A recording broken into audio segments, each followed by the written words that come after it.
Hello everyone, I'm going to do another reading today, but this time it's going to be a poem.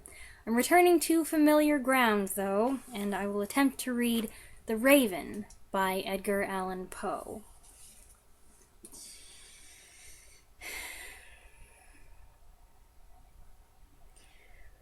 Once upon a midnight dreary, while I pondered, weak and weary, over many a quaint and curious volume of forgotten lore, while I nodded, nearly napping, suddenly there came a tapping, as of someone gently rapping at my chamber door.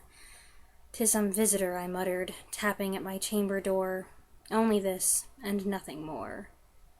Ah, distinctly I remember it was in the bleak December, and each separate dying ember wrought its ghost upon the floor. Eagerly I wished the morrow. Vainly I had sought to borrow from my books surcease of sorrow, sorrow for the lost Lenore, for the rare and radiant maiden whom the angels name Lenore, nameless here for evermore.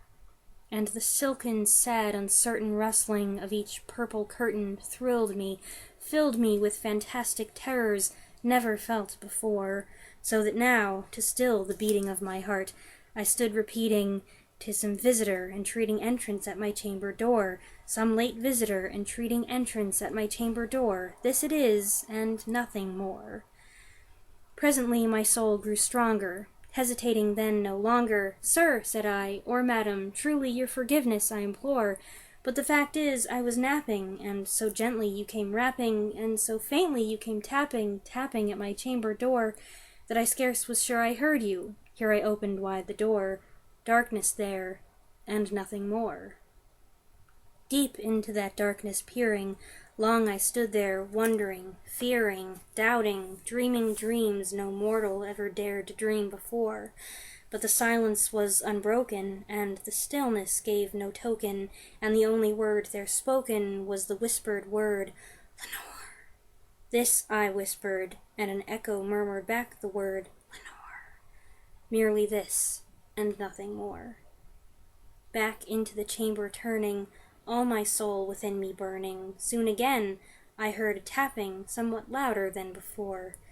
"Surely," said I, "surely that is something at my window lattice. Let me see then what thereat is, and this mystery explore. Let my heart be still a moment, and this mystery explore. 'Tis the wind, and nothing more." Open here I flung the shutter, when, with many a flirt and flutter, in there stepped a stately raven of the saintly days of yore.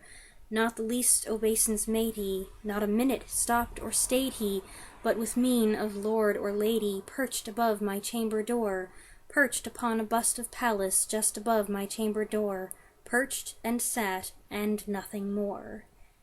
Then this ebony bird, beguiling my sad fancy into smiling, by the grave and stern decorum of the countenance it wore, "Though thy crest be shorn and shaven, thou," I said, "art sure no craven, ghastly, grim, and ancient raven, wandering from the nightly shore.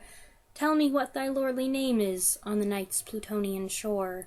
Quoth the raven, "Nevermore." Much I marveled, this ungainly fowl, to hear discourse so plainly, though its answer little meaning, little relevancy bore. For we cannot help agreeing that no living human being ever yet was blessed with seeing bird above his chamber door, bird or beast upon the sculptured bust above his chamber door, with such name as Nevermore. But the raven, sitting lonely on that placid bust, spoke only that one word, as if his soul in that one word he did outpour. Nothing farther than he uttered, not a feather then he fluttered, till I scarcely more than muttered, "Other friends have flown before. On the morrow he will leave me, as my hopes have flown before."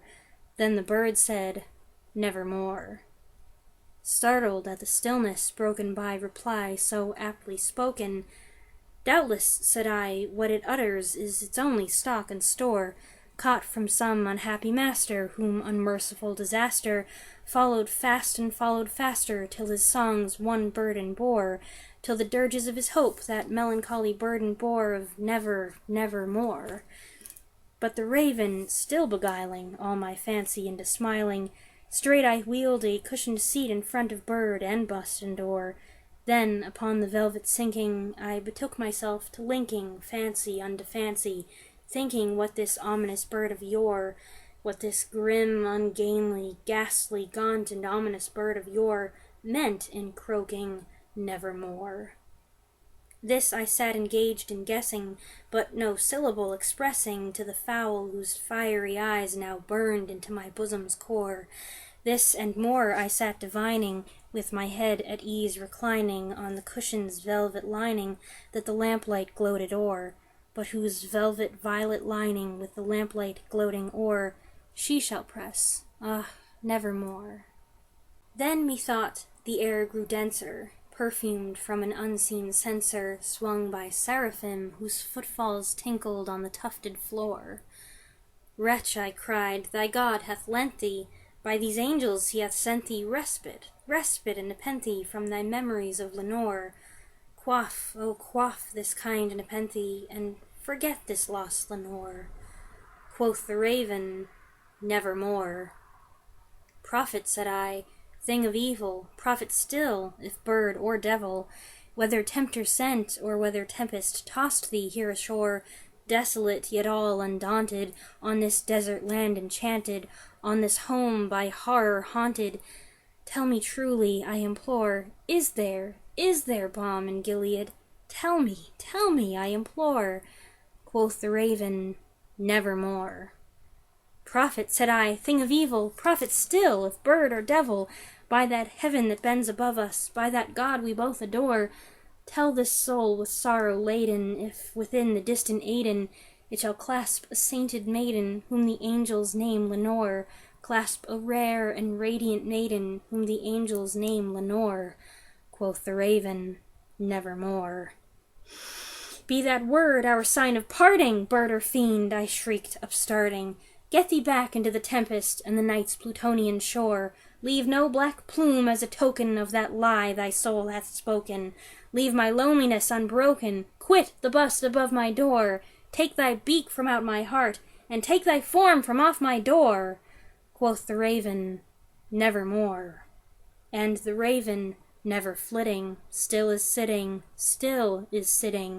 on the pallid bust of Pallas just above my chamber door, and his eyes have all the seeming of a demon's that is dreaming, and the lamplight o'er him streaming throws his shadow on the floor, and my soul from out that shadow that lies floating on the floor shall be lifted nevermore.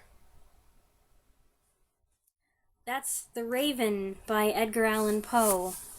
I don't anticipate doing a lot of poetry readings here, but that is a classic, and I wanted to attempt it at least. I hope you enjoyed my reading of The Raven, and stay tuned for whatever video comes out next. Thanks for watching, I really appreciate it.